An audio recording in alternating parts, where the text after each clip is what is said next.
I'll start by very briefly outlining connections between represents a these project words. that's been ongoing for a year or so. Does claims composers Our work deals with the Speculations dynamics. in words. beyond just music sound.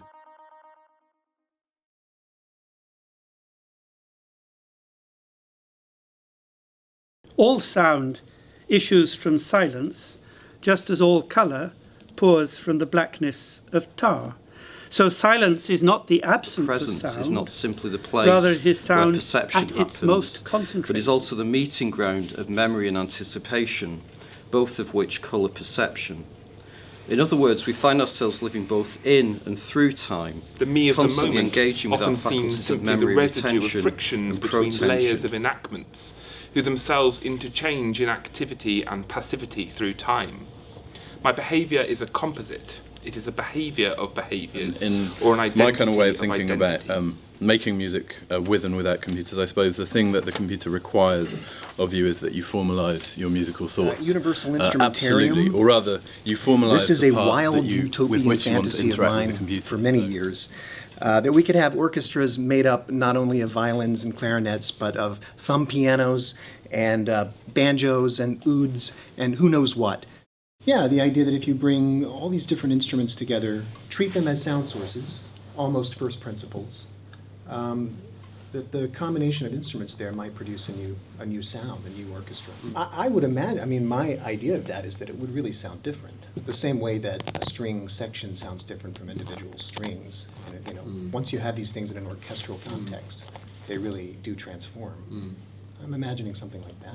I suppose in some ways they're both about layering and interaction of layers as well. And I mean, in your case, the way that they hybridize is actually by maintaining their independence so that the interaction emerges. It's still going on, this long debate about the use of computer-assisted design in architecture, and if you design something on a computer, then it is conceptually a number of different layers that are superimposed one on another. And there was one architect in Norway who refused to use computers and insisted on doing everything with watercolours, and because he said reality isn't layered like that, and the comparison was with the surface of a pond, and it's a still day and reflected, and look at the surface of the pond, and you can see all the stuff reflected from the sky, you can see the colours coming from the bottom, but it's all, you couldn't imagine that you could layer that pond. I don't know, it'd be rather intriguing if the same debate is there in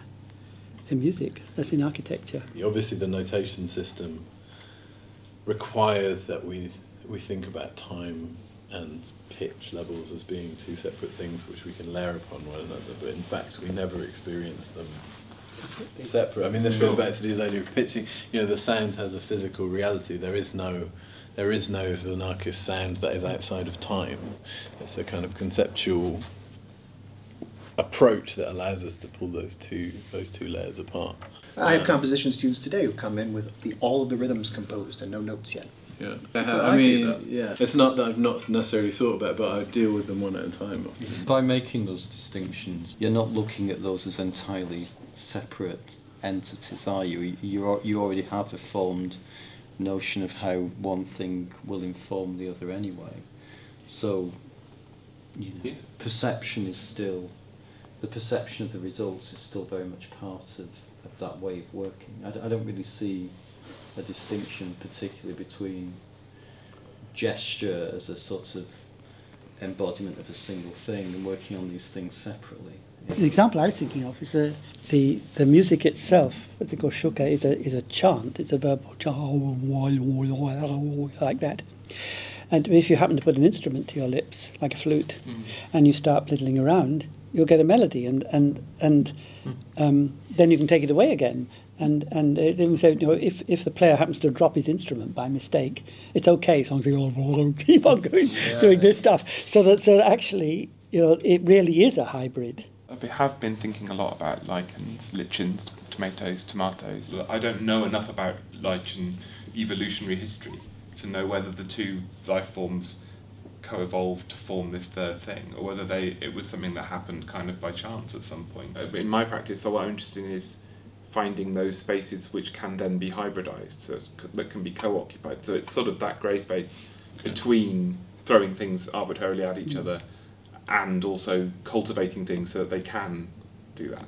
Yeah, and of course you might work on materials sort of interweaving them, which is Because if you're growing instead of hybrid growing- roses, that's what you do. You'd graft so that you started off with a mechanical intervention, which actually involved cutting and tying, but you've ended up with what looks like one to the outside eye, which just looks like one plant. I think it's got something to do with the difference between making and growing.